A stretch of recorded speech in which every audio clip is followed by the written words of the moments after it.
이 말을 할 때에 예수께서 친히 그들 가운데 서서 이르시되 너희에게 평강이 있을지어다 하시니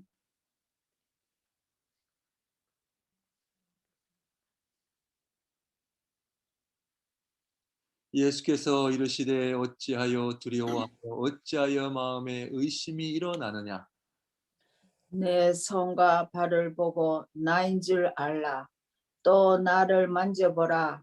영은 살과 뼈가 없으되 너희 보는 바와 같이 나는 있느니라. 40절입니다. 이 말씀을 하시고 손과 발을 보이시나 그들이 너무 기쁨으로 아직도 믿지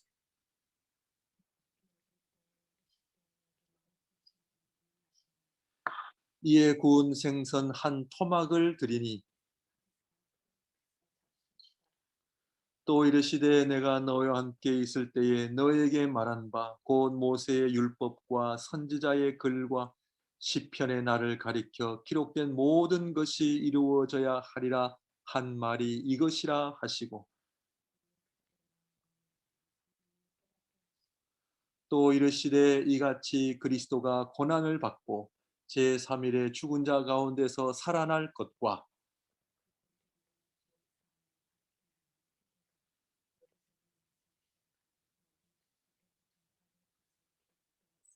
너희는 이 모든 일의 증인이라.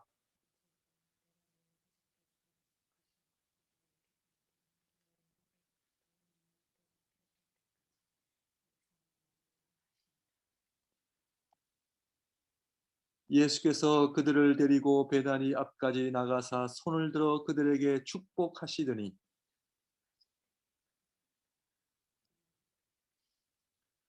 그들이 그에게 경배하고 큰 기쁨으로 예루살렘에 돌아가 아멘.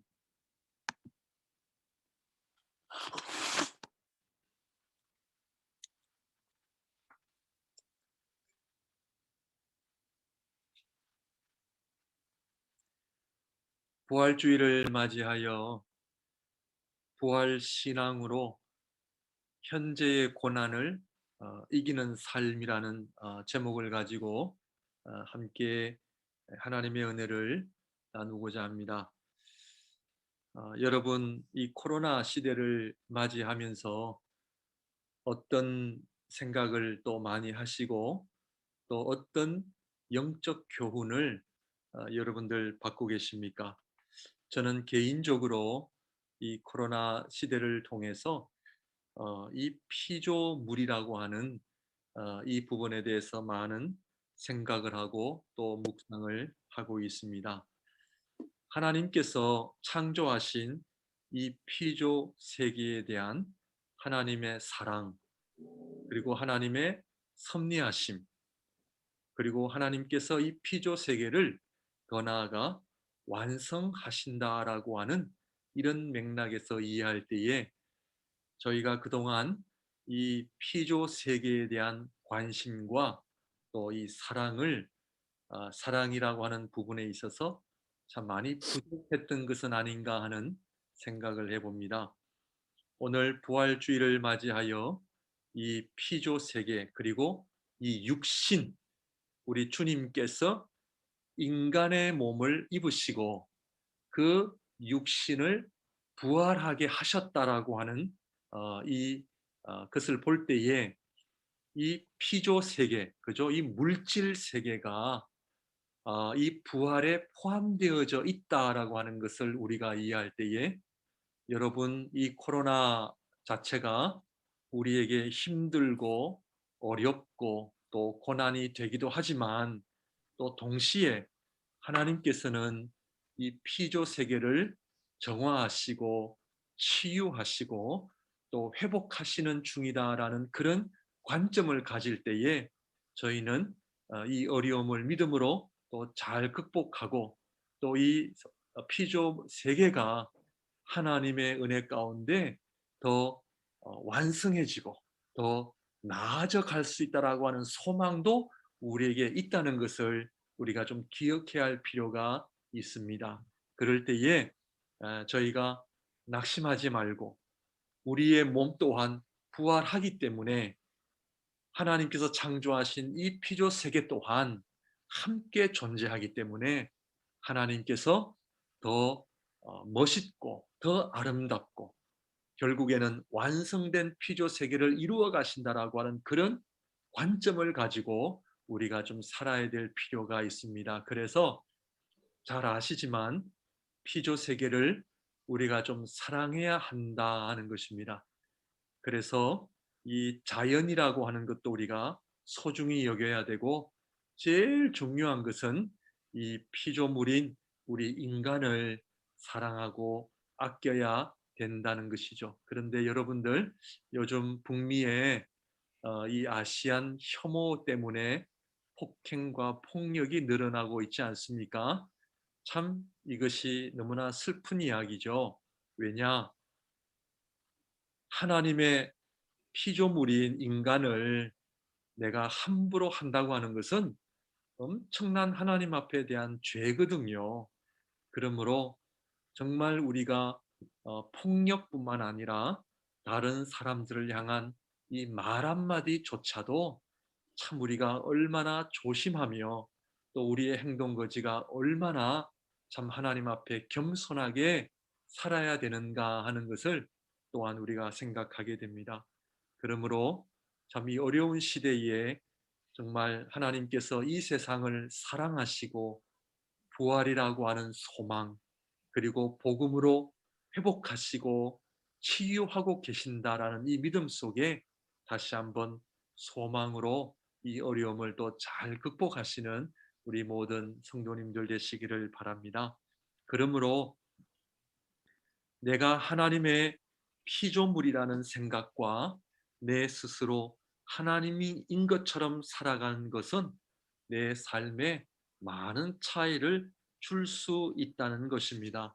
겉으로는 신앙생활을 같이 하고 비슷하게 하는 것처럼 보이지만 신앙생활의 목적이 나를 위해 하는 것과 하나님을 위해 하는 것은 엄청난 차이를 가져오게 한다 하는 것을 우리는 알아야 합니다. 그래서 오늘 부활주의를 맞이하여 신앙의 출발이 뭐냐? 하나님의 피조 세계의 그 출발이 뭐냐? 하나님께서 창조하신 이 온 세상 피조 세계에 있어서 제일 중요한 것은 뭐냐? 그것은 바로 이 세상을 우리를 만드신 창조하신 하나님을 인식하는 데 있다는 것입니다. 이때 우리는 내 자신이 하나님 앞에 피조물이라는 것을 깨닫게 된다 하는 것입니다. 이것만 제대로 알아도 내가 어떤 경우, 어떤 일이 있어도 내가 창조주 되시는 하나님 앞에 나아갈 수 있다는 것입니다. 여러분, 내가 하나님인 것처럼 살아가는 인생을 보십시오. 모든 것이 무너지면요, 구원이 있을 수가 없습니다. 다 무너지기 때문입니다. 그러나 내가 하나님 앞에 피조물이라고 하는 고백을 하는 사람은 어떤 어려움이 있어도 어떻게 해야 합니까? 나를 창조하신 하나님 앞에 나아갈 수 있다라고 하는 것이 사실은 엄청난 은혜요, 복입니다. 내가 하나님 앞에 나아가는 것뿐만 아니라 오늘 이렇게 예배의 자리로 나온다고 하는 것, 이거 별거 아닌 것 같지만 얼마나 중요하고 얼마나 소중한 일인지 몰라요. 오늘 우리 서망의 분들하고 평소에 같이 우리 네 분과 같이 예배를 드리다가 오늘은 우리가 오늘과 다음 주는 또 같이 못 모여서 각 가정에서 예배를 그렇게 드리고 있는 중입니다.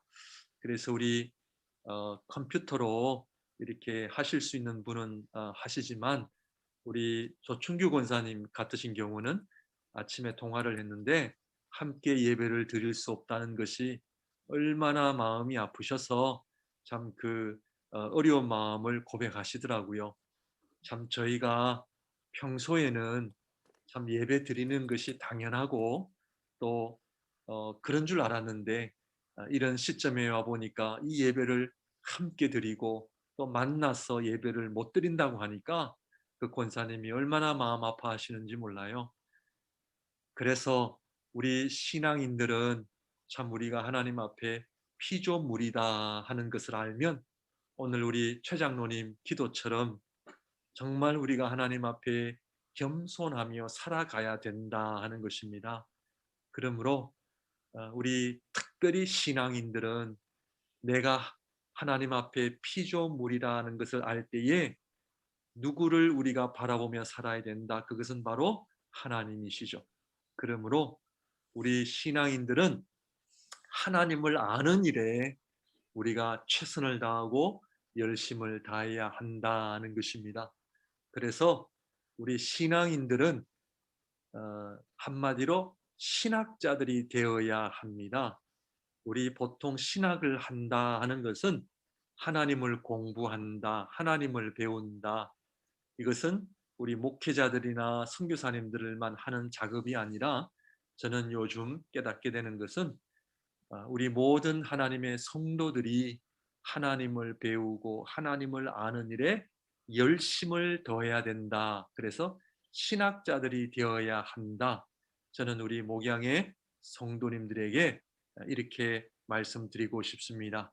우리 성도님들 이 코로나 시대에 또 혼자 있어야 되고 또 만날 수 없는 어려움 속에 우리가 참 열심히 해야 되는 것은 하나님을 아는 일에 열심을 다하시기를 바랍니다. 하나님을 배워나가시는 아름다운 일들이 풍성하게 참 일어나기를 바랍니다. 하나님의 피조물인 우리가 우리를 창조하신 하나님을 알아가는 것은 정말로 중요하고 복되고 은혜스러운 일이다 하는 것입니다. 그래서 초대교회 성도들은 교회에서 제일 중요한 신앙생활 중 하나가 바로 하나님을 배우는 일에 그들의 삶을 들였다 하는 것을 우리가 알 수가 있습니다. 사도들의 가르침에 헌신했습니다. 오늘도 우리 장로님 기도 가운데 저를 통해 하나님의 말씀을 들으시고 또 우리 가운데 서로를 통해서 하나님을 알아가고 배워간다고 하는 것이 얼마나 참 소중한 일인지 모릅니다. 그래서 초대교회는요, 하나님을 배우는 일에 자신들의 삶을 들여서 교회 안에서 교회 지도자들이 배출되어지고 심지어 교회의 감독, 요즘으로 말하면 목회자들이 세워졌던 것입니다. 신학교가 세워진 것은 사실 많은 시간이 지난 후에 일어났고요. 원래는 교회 안에서 모든 신앙교육, 신학교육이 일어났던 겁니다. 그래서 교회 안에서 하나님을 배운다고 하는 것이 아주 핵심 중의 핵심이다 하는 것을 우리가 좀 기억해야 합니다. 그래서 신앙생활은 뭐다? 우리가 하나님을 배워야 한다라는 것입니다. 그래서 오늘 우리 부활주일을 맞이하여 우리가 좀 몇 가지를 하나님을 아는 일에 좀 우리가 좀 시간을 좀 할애하려고 합니다. 하나님을 아는 일에 있어서 기본이 뭐냐? 그것은 바로 하나님의 초월성과 내재성을 알아야 한다는 것입니다. 제가 좀 쉽게 설명을 드리겠습니다.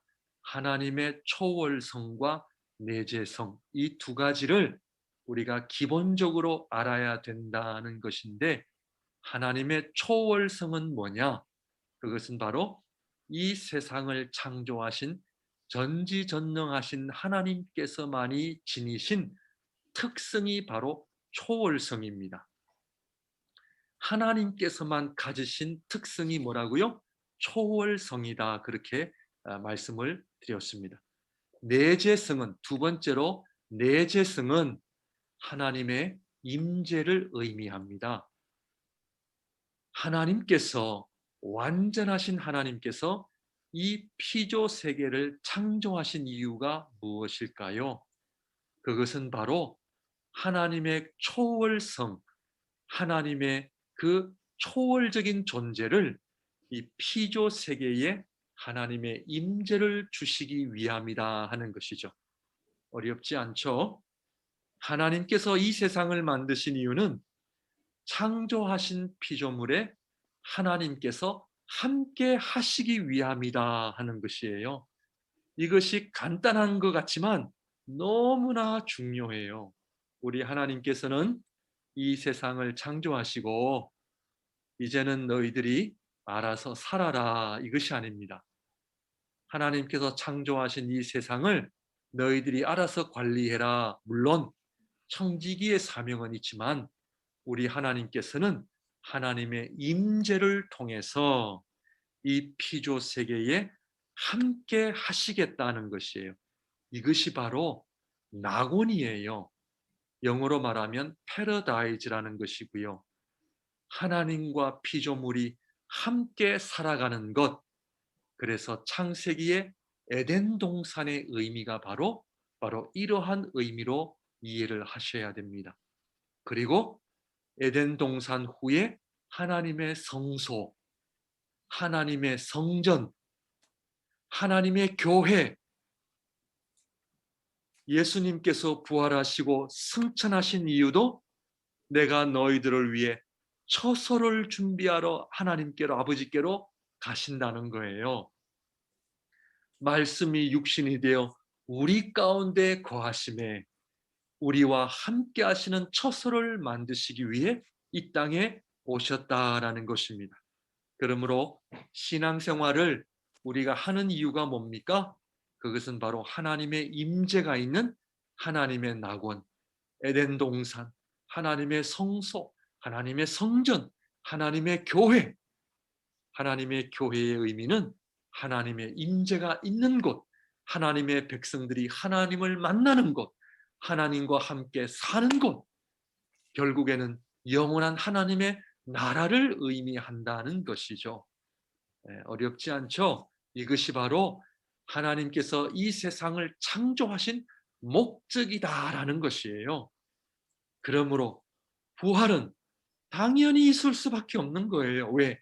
영원한 하나님의 임재가 있기 위해서는 우리에게 부활을 주실 수밖에 없다라고 하는 것입니다. 그런데 딜레마가 생깁니다. 어떤 딜레마입니까? 하나님은 완전하신데 우리 피조물인 인간은 부족하다는 것입니다. 심지어 죄를 짓고 실수하고 하나님에 비하면 우리 인간은 정말 가까이 할 수 없는 비교가 불가능한 존재이기에 어떻게 완전하신 하나님께서 부족함의 투성으로 가득 찬 이 인간과 함께 하실 수가 있느냐 하는 것입니다. 이것이 바로 피조물의 딜레마입니다. 바로 이 인간의 딜레마라고 하는 이유 때문에 인류가 시작해서 신의 임재, 신의 복을 받기 위해 두 가지를 해 온 것입니다. 첫째는 희생 제물을 드리는 것입니다. 이 희생 제물이 값비싼 것일수록 신은 우리에게 복을 주실 것이다. 이런 생각을 지니고 희생 제물을 드렸던 것입니다. 그래서 심지어 사람도 그 신에게 제물로 바치기까지 했습니다. 왜냐하면은 값비싼 것을 드릴수록 신으로부터 복을 받는다라고 하는 그러한 생각이 우리 안에 내재되어 있기 때문입니다. 둘째는 인간이 도덕적 삶을 신께 드림으로 신으로부터 오는 복을 받을 수 있다라는 그런 생각을 했던 것입니다. 여기서 인간의 윤리가 여기서부터 출발을 했습니다. 인류 가운데 대표적인 민족이 이스라엘 민족인데 하나님께서 그들에게 주신 것이 바로 율법이었습니다. 율법으로 하나님을 만날 수 있는가? 우리 성도님들 지금까지 교회 생활하시면서 하나님의 말씀을 배우신 것을 토대로 해서 한번 대답을 해보시면 좋을 것 같습니다. 율법으로 하나님을 만날 수 있습니까? 없습니까? 율법으로 하나님의 임재를 경험할 수 있습니까? 없습니까? 이 얘기는 무슨 얘기냐면 율법으로 우리 인간의 죄가 해결이 되어질 수 있느냐 하는 것입니다. 하나님의 임재를 경험한다고 하는 것은 우리의 죄가 해결이 안 되면 하나님의 임재가 있어요, 없어요? 없습니다. 그렇다면 율법이 우리의 죄를 없앨 수 있습니까? 음, 그렇다면 우리가 하나님 앞에 우리가 정성껏 준비한 제물을 드린다고 해서 하나님을 만날 수 있습니까? 아닙니다. 둘 다 불가능합니다. 율법으로도 하나님을 만날 수 없고 우리가 값비싼 제물을 하나님 앞에 드린다 해서 하나님을 만날 수 있느냐? 그럴 수가 없습니다. 불가능합니다. 하나님을 만날 수 있는 처소, 하나님의 임재를 경험할 수 있는 것은 한 가지밖에 없어요. 그것은 바로 하나님의 은혜만이 가능해요. 인간의 노력과 애씀으로 된다? 안 된다는 것입니다. 불가능합니다. 오직 하나님의 은혜로서만 가능하다 하는 것을 꼭 기억하시기를 바랍니다. 그래서 이 하나님의 은혜라는 말은 우리 인간이 하나님께로 윤리적으로 희생을 통해 불가능하기에 하나님께서 우리에게 전적으로 다가오셔야만 가능하다는 것입니다. 그래서 이것을 가리켜 하나님의 전적인 은혜라고도 하고 이 은혜는 어떻게 우리에게 구체적으로 나타났는가? 바로 예수 그리스도이십니다. 지난 금요일 날 하나님의 은혜는 예수 그리스도이십니다. 하나님의 은혜에다가 다른 것을 갖다 붙이시면 안 돼요. 우리가 윤리적으로 깨끗해서 우리가 율법을 잘 지켜서 우리가 구원받습니까? 아닙니다. 우리의 구원은 전적인 하나님의 은혜, 예수 그리스도 외에는 하나님의 구원을 은혜를 경험할 수가 없다는 것입니다. 우리가 아무리 잘 살아도 안 된다라고 하는 것이죠. 진정한 하나님의 은혜는 예수 그리스도이십니다. 하나님이신 하나님의 아들이신 예수 그리스도께서 이 땅에 오신 겁니다. 우리와 똑같은 육신을 취하신 겁니다. 이 땅에 오셔서 하신 모든 일들은 바로 저와 여러분들을 위해 하셨다 하는 것을 우리가 기억해야 합니다. 오늘 본문 말씀을 보게 되면 누가복음 24장 36절 말씀을 보게 되면은 우리 성경 말씀을 우리 한번 보겠습니다. 이 말을 할 때에 예수께서 친히 그들 가운데 서서 이르시되 너희에게 평강이 있을지어다 하시니 그들이 놀라고 무서워하여 그 보는 것을 영으로 생각하는지라. 예수께서 이르시되 어찌하여 두려워하며 어찌하여 마음에 의심이 일어나느냐. 내 손과 발을 보고 나인 줄 알라. 또 나를 만져보라. 영은 살과 뼈가 없으되 너희 보는 바와 같이 나는 있느니라. 이 말씀을 하시고 손과 발을 보이시나 그들이 너무 기쁨으로 아직도 믿지 못하고 놀랍게 여길 때에 이르시되 여기 무슨 먹을 것이 있느냐 하시니 이에 구운 생선 한 토막을 드리니 받으사 그 앞에서 잡수시더라. 예수님께서 부활하신 뒤에 무엇을 하셨습니까? 그것은 바로 음식을 드셨습니다. 너에게 먹을 것이 있느냐 하셔서 제자들이 음식을 주님 앞에 드리고 그 음식을 우리 예수님 드셨어요. 이것은 우리 주님 말씀하시기를 너희들과 똑같은 육신을 지니고 계심을 의미합니다. 자, 이유가 무엇일까요?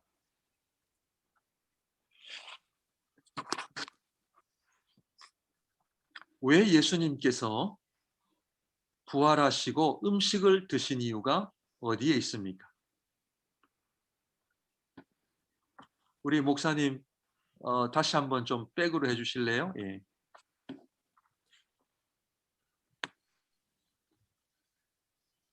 그 저기 성경 말씀은 그거 해주시고 저기 다 우리 예. 감사합니다.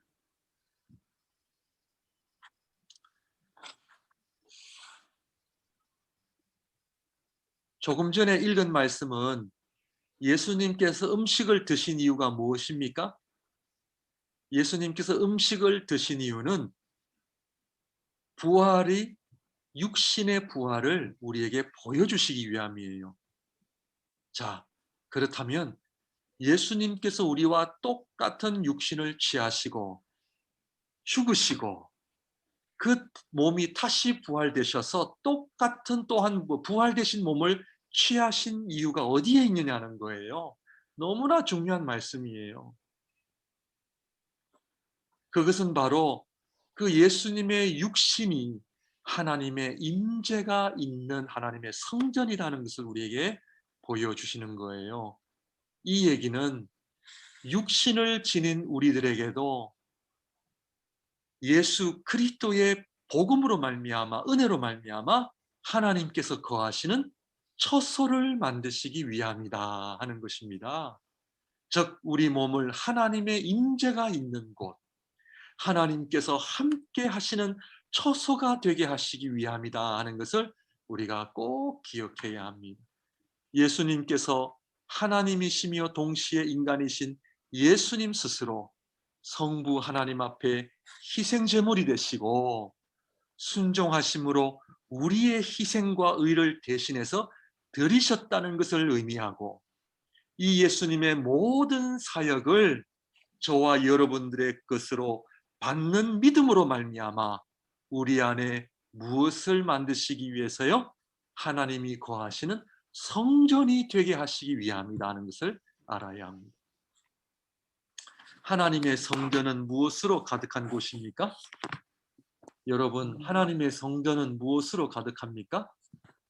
하나님의 영광으로 가득한 곳입니다. 피조물인 나에게 하나님께서 거하시는 하나님의 영광으로 가득한 성전이 되게 하신 것입니다. 부활의 진정한 의미는 저와 여러분들 안에 하나님의 거룩한 성전을 세우시는 사건이죠. 하나님의 영광으로 충만하게 하시는 거죠. 신학의 용어로는 주님의 피와 살을 마시고 먹음으로 그것을 우리가 성찬이라고 하지 않습니까? 이 주님의 피와 살을 마시고 먹음으로 우리가 어떤 몸이 됩니까? 우리 성도님들, 그리스도의 몸이 되는 겁니다. 하나님의 성전이 되는 겁니다. 그리스도의 몸이 된다는 것은 그리스도와 내가 하나됨을 의미하고, 자, 그렇다면 그리스도의 몸과 하나가 될 때에 오늘 우리 그리스도의 몸은 어떤 사건이 일어났습니까? 부활하신 거예요. 자, 그렇다면 내 안에 주님의 살과 피가 있어요, 없어요? 내 안에 주님의 살과 피가 있다면 나 또한 주님처럼 어디로 나아가게 됩니까? 부활로 나아가게 되는 거죠. 왜? 내가 그리스도의 몸이기 때문에 그래요. 우리 성도님들, 부활이라 하면 우리가 적지 않은 경우에 우리가 죽을 때 일어나는 현상, 평소에는 부활을 생각하지 않다가 죽음이 다가오거나 죽음 앞에 우리가 부활이 있겠지. 이것이 부활 신앙의 핵심이 아니에요.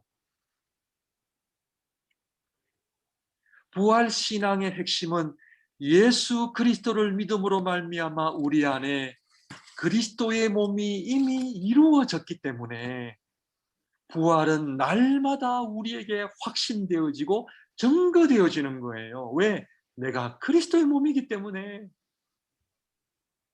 이것이 바로 우리 주님께서 성육신하시고 고난받으시고 죽으시고 부활하심으로 말미암아 우리에게 하나님의 그 성전이 되게 하셨다라고 하는 사실을 우리가 믿어야 됩니다.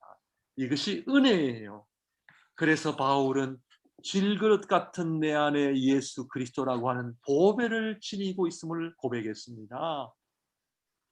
고린도후서 4장 7절 11절 보시면 앞에 우리 목사님 띄워주시면 우리 한번 보면 좋겠습니다. 우리가 이 보배를 질그릇에 가졌으니 이는 심히 큰 능력은 하나님께 있고 우리에게 있지 아니함을 알게 하려 함이라.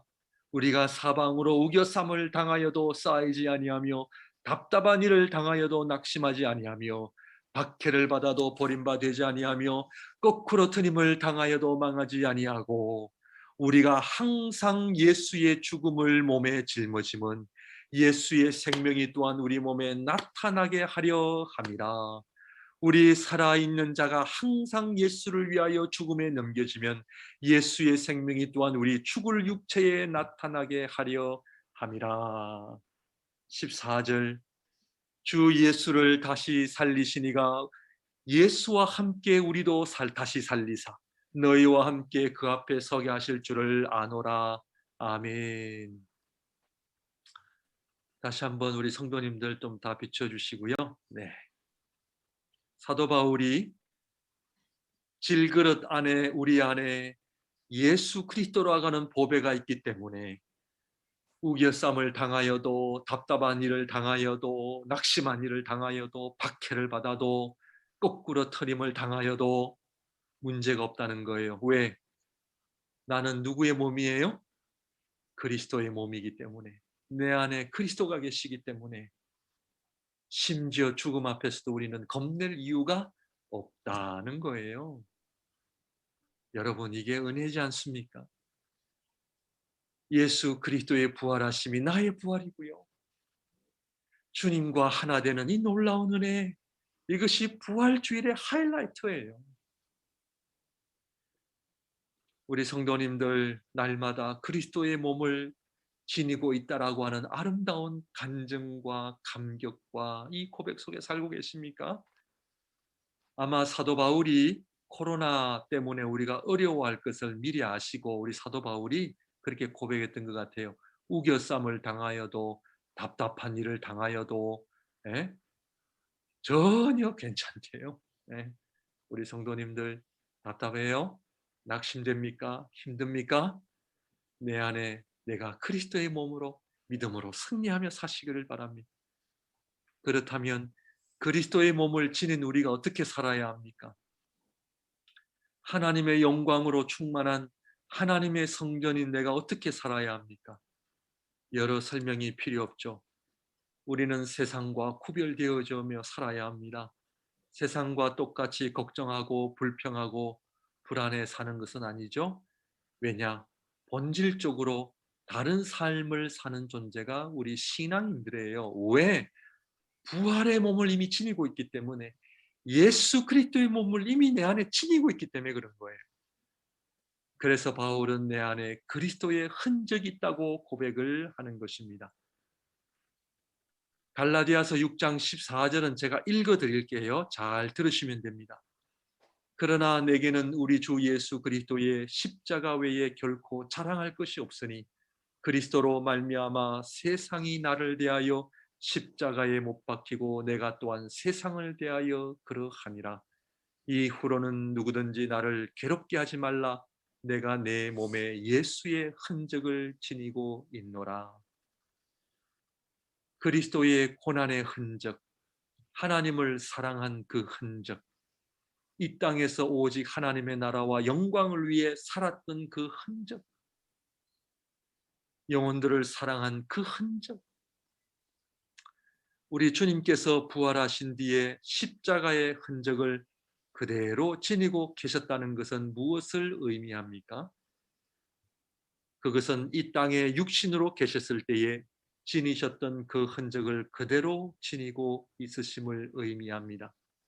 그렇다면 우리 또한 이 땅에서 산 모든 삶의 흔적을 다 지니고 언젠가는 부활할 것이다 라는 겁니다. 그래서 사도 바울이 내 몸에 그리스도의 흔적을 지니고 있다. 왜? 부활할 몸이니까. 참 중요한 말씀입니다. 우리 성도님들, 부활의 소망을 지닌 사람은 부활할 때에 내 몸에 지닌 어떤 흔적을 가질 것인가를 고민하며 살아야 합니다.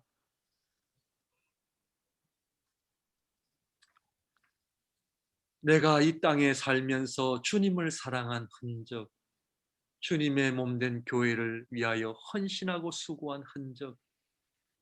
그래서요, 부활의 소망을 지닌 자는요, 이 땅에서 그냥 편안하게 걱정 없이 사는 것이 최고가 아닙니다.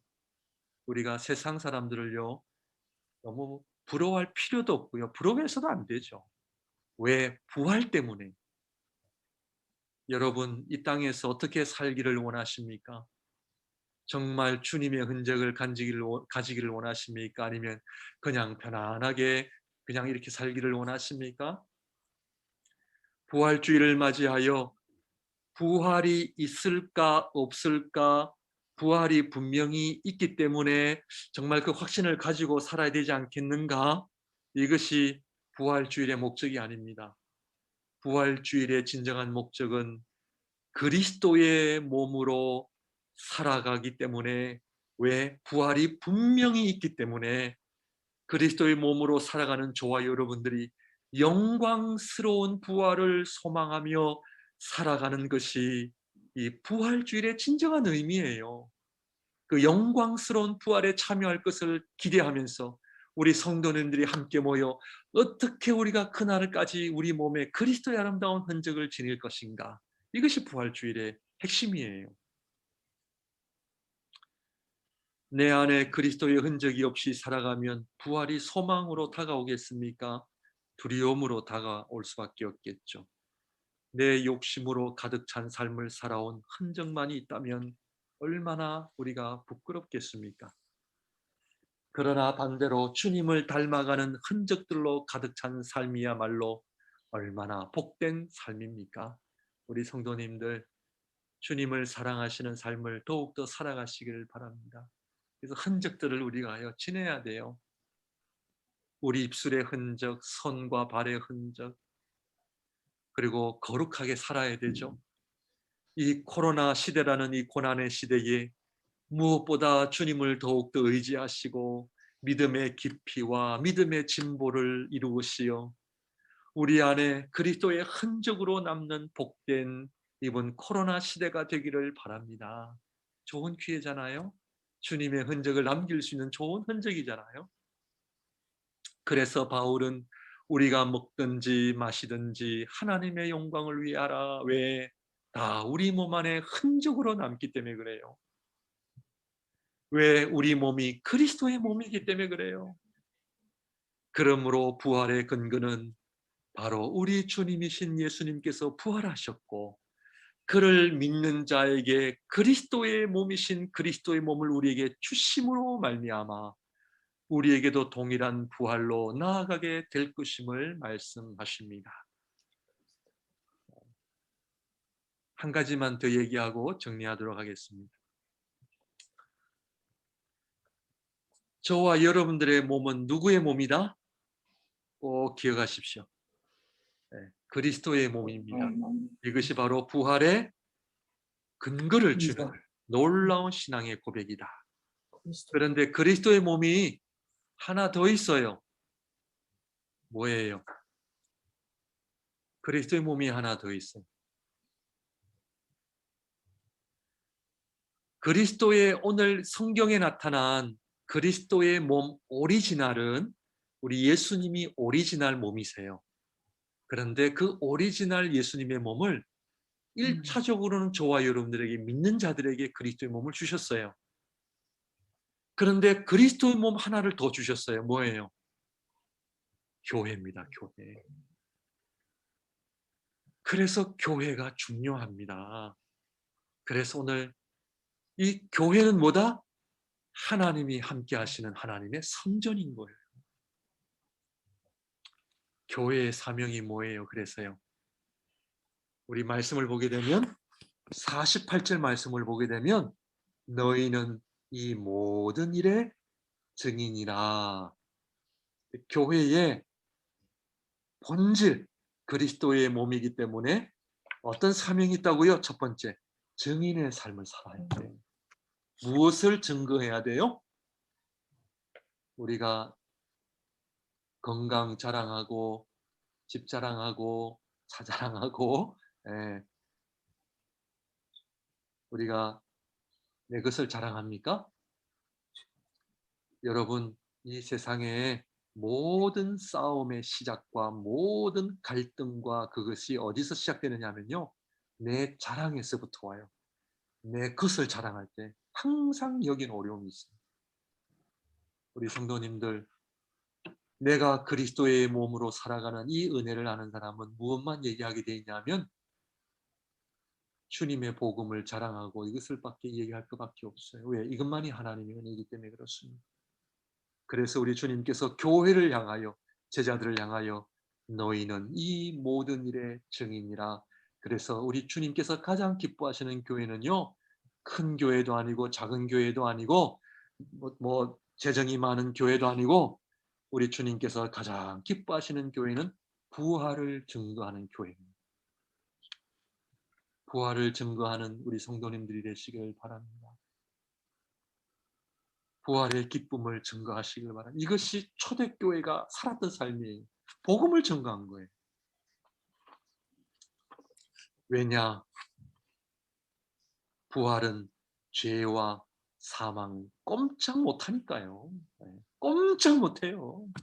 여러분이 코로나 시대에 죽음을요, 우리가요, 좀 실천할 수 있는 아주 적절한 기회입니다. 꼼짝 못하는 거예요. 두려워하지 마시고요. 부활의 증거, 부활의 놀라운 증인들이 다 이번 기회에 되시기를 바라고요. 두 번째로는 이 부활의 증인이 되려면 조건이 있대요. 그것은 뭐냐면 능력을 받아야 된다는 거예요. 우리 힘으로 안 된다는 거죠. 그것은 바로 성령으로 충만해야 된다. 그래서 오늘날 교회가 성령이 충만해야 돼요. 여러분, 지금요, 날이 갈수록 물질의 힘이 갈수록 세져 가요. 물질의 힘이 갈수록 세져 가요. 여러분, 우리 가정, 우리 교회가요, 물질로 채우기보다는 무엇으로 채워야 된다? 성령으로 채워요. 성령으로. 성령으로 채워지는 길은 기도하는 가정, 말씀으로 채우는 가정, 아빠 엄마가 기도하는 가정, 우리 자녀들이 기도하는 가정, 앞으로 어떤 미래가 우리에게 주어질지 예측할 수 없는 이 시대에 우리가 살아가고 있습니다. 그러므로 정말 성령 충만한 교회가 되기를 바라고요. 성령 충만한 우리 가정이 되시기를 바랍니다. 그럴 때에 큰 기쁨으로 성전에서 하나님을 찬송하는 아름다운 일들이 있었다 하는 것을 통해서 이 부활주의를 맞이하여 부활은 당연히 있기 때문에 영광스러운 부활을 위하여 우리 모두가 그리스도의 흔적을 남겨 그리스도의 흔적을 통하여 정말 주님 앞에 설 때까지 주님의 복음을 증거하고 성령 충만하여 하나님 앞에 정말 큰 영광 돌려드리는 우리 성도님들, 또 우리 교회 가정이 되시기를 주님의 이름으로 축원드립니다. 기도하겠습니다. 아멘.